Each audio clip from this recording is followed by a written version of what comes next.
And it goes a little something like I'll keep you all summer and after I'll keep you all. Halo semuanya, saya Putri Davina Benatata dari kelas 12 IPS 1 nomor absen 24. Ini adalah video proposal hidup saya. Universitas yang saya inginkan adalah Universitas Indonesia atau Universitas Brawijaya.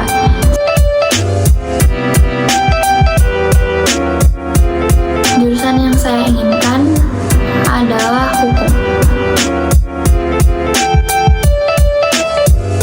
Alasan saya memilih jurusan hukum adalah karena keluarga saya, terutama Bude dan Pade saya, yang memberikan motivasi dan inspirasi saya untuk berkuliah di jurusan hukum. Dan saya juga ingin membantu masyarakat Indonesia yang buta akan hukum, dan juga jurusan hukum ini memiliki prospek kerja yang sangat luas.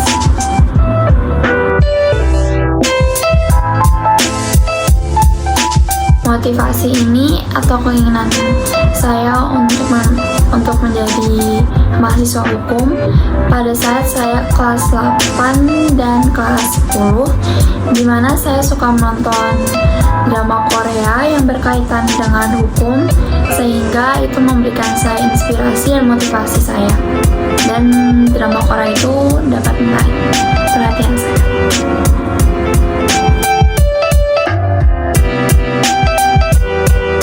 Kemampuan yang dibutuhkan adalah pastinya rajin belajar dan belajar untuk melihat suatu hal dari berbagai perspektif, dan memiliki rasa percaya diri, kemampuan analisis, dan melatih kebiasaan membaca, dan memiliki daya ingat untuk menghafal.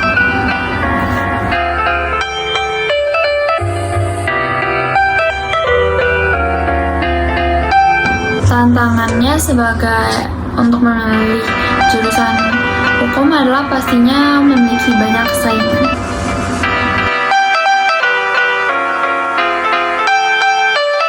Usaha yang telah saya lakukan adalah belajar dengan rajin, mengikuti LS ataupun bimbel, rajin mengikuti tryout, selalu up to date isu-isu penting tentang hukum dan berita di Indonesia, lalu melakukan riset mengenai kuliah-kuliah kampus mengenai jurusan yang saya inginkan, dan mengikuti beberapa olimpiade.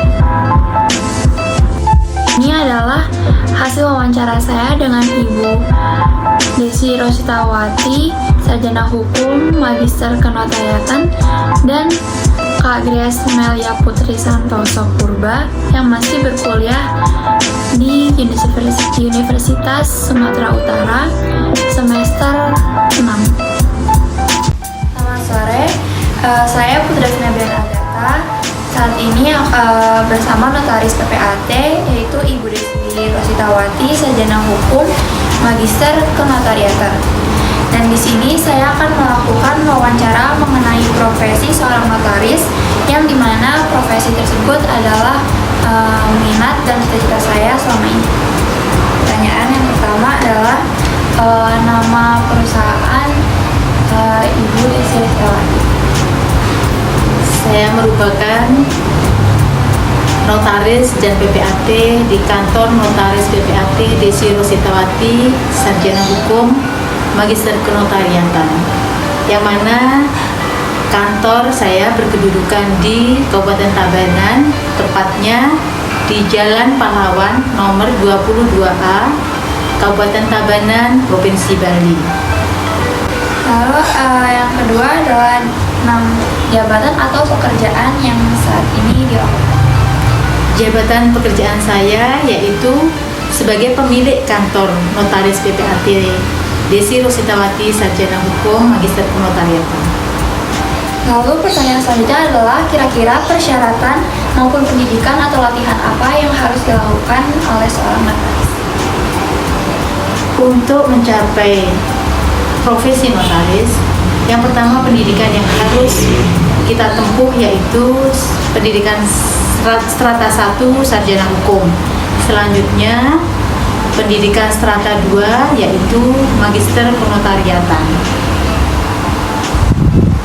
Selain dari pendidikan formal tersebut, disyaratkan untuk menjadi seorang notaris harus mengikuti magang atau bekerja secara nyata selama 24 bulan berturut-turut di kantor notaris.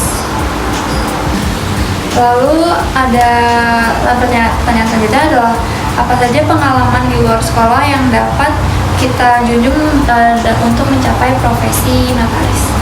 Persyaratan untuk menunjang profesi seorang notaris yaitu pengalaman di luar sekolah. Yang pertama harus aktif berorganisasi, yaitu organisasi kesiswaan, organisasi seperti OSIS dan lain sebagainya. Selanjutnya diperlukan juga kita aktif dalam diskusi-diskusi dan pelatihan-pelatihan yang dilaksanakan oleh sekolah. Selanjutnya yang tidak kalah pentingnya juga kita harus mengikuti seminar-seminar yang diadakan di bidang pendidikan. Oke. Selanjutnya adalah apa sih suka duka menjalani profesi sebagai seorang notaris?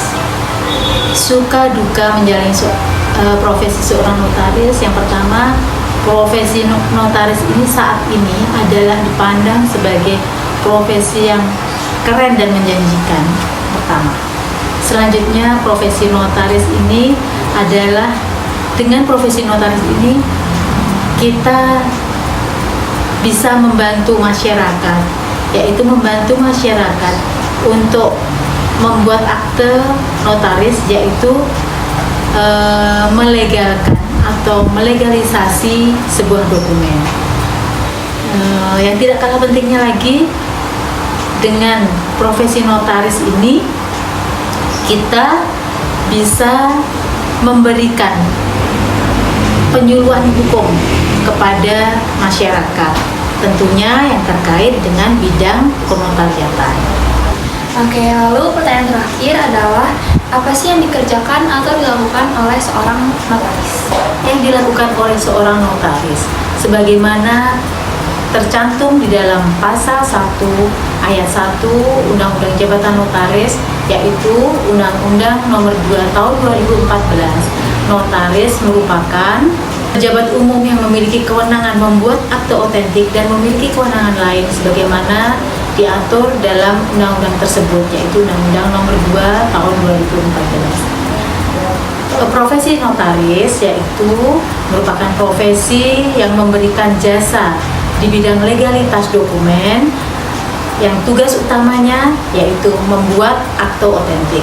Dan wawancara saya pada sore ini, terima kasih untuk Ibu Desi yang telah berkenan untuk diwawancarai tentang profesi notaris ini.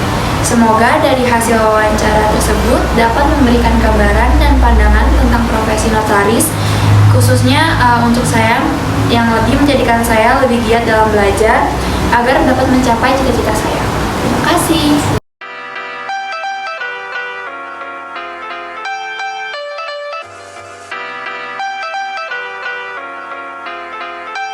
Setelah saya melakukan wawancara kepada dua narasumbernya itu, Ibu Desi Rositawati, Sarjana Hukum, Magister Kenotariatan, dan Kak Grace Melia Putri Santoso Purba yang masih berkuliah di Universitas Sumatera Utara. Saya menyadari bahwa setelah saya mewawancarai mereka, masih banyak hal yang perlu saya tingkatkan dan saya pelajari agar saya dapat mencapai cita-cita saya dan agar saya bisa seperti mereka. Setelah saya melakukan wawancara juga, saya merasa sangat terinspirasi oleh perjuangan dan hasil yang mereka lalui dan peroleh.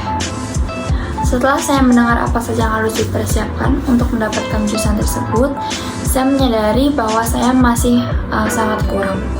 Karena saya masih cepat puas dengan hasil saya, sehingga saya merasa sudah biasa saja atau itu membuat saya malas. Sedangkan ternyata masih banyak sekali hal-hal yang perlu saya dalami dan saya pelajari untuk mencapai jurusan yang saya inginkan. Dan semoga di tahun baru ini saya akan mendapatkan motivasi yang lebih tinggi untuk mengejar cita-cita saya. Saya juga bersyukur memiliki keluarga dan teman yang selalu menyemangati dan support saya saat kapanpun, terutama pada saat saya merasa lelah dan ingin menyerah. Sehingga ini juga akan menjadikan motivasi saya untuk kedepannya, agar saya dapat membuktikan bahwa saya bisa masuk ke jurusan yang saya inginkan.